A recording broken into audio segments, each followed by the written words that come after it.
jangu eri Yesu n'emigugu gyo mugambe Mukama emigugu ngireese ate kembabuulire temutya kwogera mannya g'abantu nga musaba kubanga nabo bwe bagenda mu masabo amannya gaffe bagenda nago ne bagoogerayo simanyi oba nnyina gwe njogera naye omuntu afuba ssebo n'anoonya saluni gy'osalira enviiri n'azigulayo n'anoonya ngeri gyakulabiriza abantu baleme mutegeera nti mulogo w'olinnye n'abanga yeegiraagira bati n'ayoolawo akataka abantu batwala ebifaananyi byaffe masabo omuntu baba agenza okundoga amannya gange agoogera bajjajja ndeese bujingo atufukidde erigwa mu kibuga yoono ku kifaananyi yoono kaakati naffe ewa Katonda tewaliwo nsonga n'emu etugaana gw'okakasiza ddala nti omuntu ono yannemerako mwogere emisana mu ttuntu akawungeezi n'ekiro mwogereko eri Katonda muloope nga bw'oyogera ku kansa n'oyo omulogo mwogereko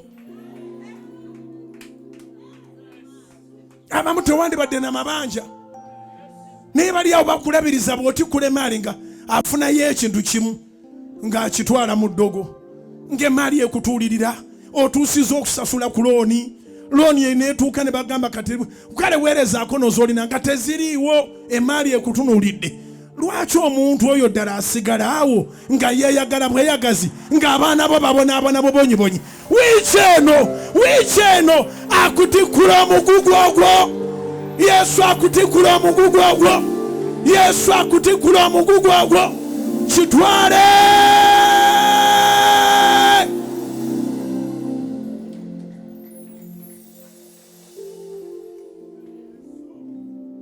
agamba mujje mwenna abakooye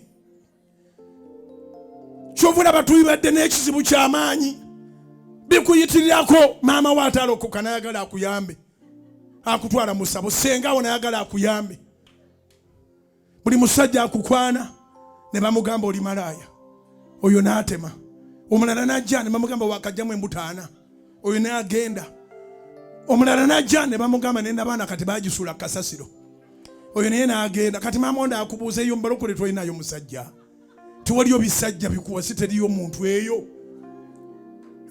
abantu nga bajja sigama tebajja naye ng'olina omuntu gw'omanyidde ddala nti gundi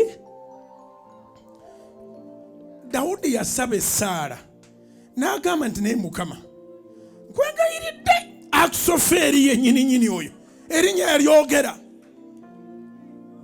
kiri bibiriko mundagira olunyiriri batabani bange abali ku kituuti 2 Samuel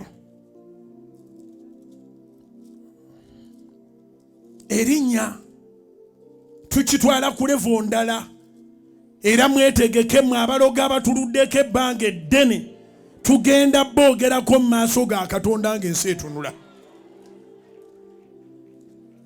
Second what? 2 Samuel.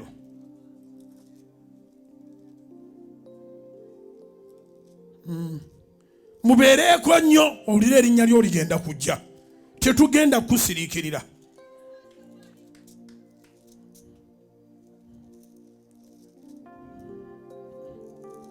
Second Samuel chapter 15 verse 30 to 31. Tutandikire ku 30. So David went up by the ascent of the mountain of Olives, and they wept as he went up, and he had his head covered, and they went barefoot. And all the people who were with him covered their heads, and they went up, weeping as they went up. Verse 31. Then someone told David, saying, Ahithophel is among the conspirators with Absalom. And David said, Oh Lord, I pray, turn the counsel of Ahithophel into foolishness. Nasomera Oluganda abantu bayinza okusigala nga oluzungu bajja kusigala nga tebantegedde. Samwiri ekyokubiri essula 15 okuva ku lwasatu okutuuka ku lwasatu mu olumu. Awo Dawudi n'alinnya awayambukirwa ku lusozi olw'Emizeyituuni n'akaaba amaziga ng'alinnya, era yali yeebisse omutwe nga talina ngatto, n'abantu bonna abaali naye ne beebikka buli muntu omutwe ne balinnya nga bakaaba amaziga nga balinnya. Amaziga tugakaabyenga sebo sitaani alowooza nti agenda galikodinga nago gamwongere okuzimba page. Buli alikodinga amaziga gano nkusabira Katonda akukaabye omusaayi.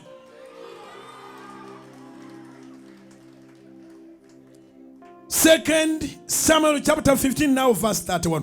Ne wabaawo eyabuulira Dawudi nti Akisoferi ali mu bo abeekobanye ne Abusalomu full stop wakati mu lunyiriri.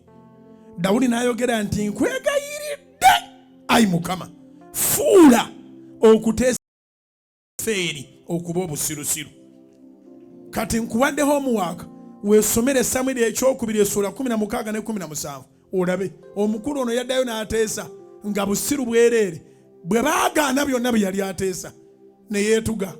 Gwe yali ayagala ave mu ntebe yasigalamu ng'atudde. Dawudi yafa bukadde tiyafa babloga kubira Mukama engalo ez'amaanyi oba amagezi gazze. Dawudi yafa bukadde. Y'omu ku bantu abaakadiira ddala myaka negigwayo. Akisoferi yali yeeyita omugezi atambuza script, yagwa ku musajja amanyi scriptures n'agamba ono yeetaaga muloopa direct. Si Sara yakubuzabuza, Mukama abalabe bange bonna obalaba ate gwe mmanyi nga nti amulaba gwe oba otegedde kyeŋŋamba? Wakitegedde gwe? Katonda awulira, abuusabuusa okuwulira kwa Katonda. Mugambire ddala gwe kenyini mwegambire nti omubuusabuusa olabe kyanakukola. Nolwekyo abalabe b'emirimu gyo si baakukweka. Togenda kuddamu kuŋŋanya bakasoma ng'oli bw'abayiwa.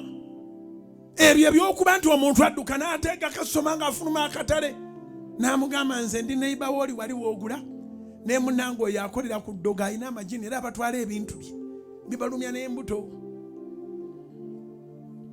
Bw'oba omanyi omuntu akugobedde bakasitoma tukyayinayo ennaku mulankyawa. Bw'oba omanyi omuntu akugobera abasajja akulemeseza okufumbirwa nga tetagenda kukuwasa tukyayinayo ennaku mulankyawa. Bw'oba omanyi omuntu oyo alemeseza promotion yo ng'ate amanyi n'okujja n'akwewanirako gwe bw'oli kuzibwanga neebuuka baasi muleete.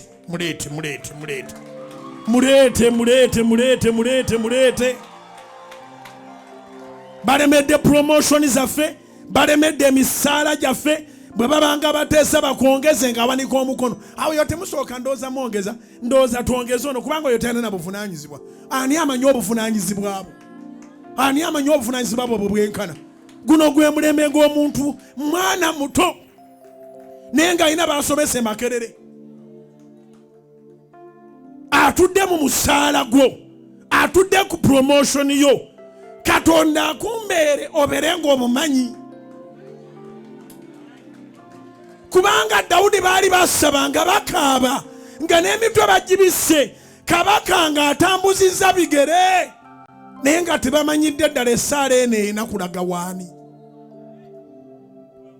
Ne wabaawo eyajja n'amutemyako n'amuga nti owange mukaabye musinze naye abatawaanya y'oli kalimagezi bamuyita Akisoferi. Ate nga ne Dawudi akimanyi nti Akisoferi mugezi.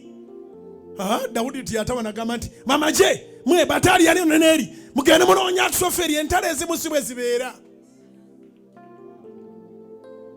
awangula entalo obulungi awangulira mu Katonda kubira Mukama engalo ez'amaanyi oba amagezi gaze. Dawudi n'agamba sigenda kuddamu kuyita muliro nga gusaasaana busaasaanyi. Akati kanguyite nga gulina direction, nga gulina target. Abamerika Abayudaaya bakuba target. We baagala okuba Irani we bakuba. Naawe oli mwana wa Katonda ogenda kuba target. Ngambye oli mwana wa Katonda ogenda kuba target. Kitwale ekyo. Tugenda funa yakaseera mu nnaku zino. Ofukamire wansi awo omutwe oguteeke ku ttaka ng'omusiraamu asaala. Oyogere ne Katonda amannya gonna gakwate mu mutwe. Amannya gonna gakwate mu mutwe. Njogera ng'omusajja wa Katonda Novemba tajja kugwako nga bakyasobola okwasamirako. Ngambye Novemba tajja kugwako nga bakyasobola okwasamirako. Novemba ono wangula. Eno ye sizoni yo. Oli muwanguzi n'okukirawo. Kitwale ekyo.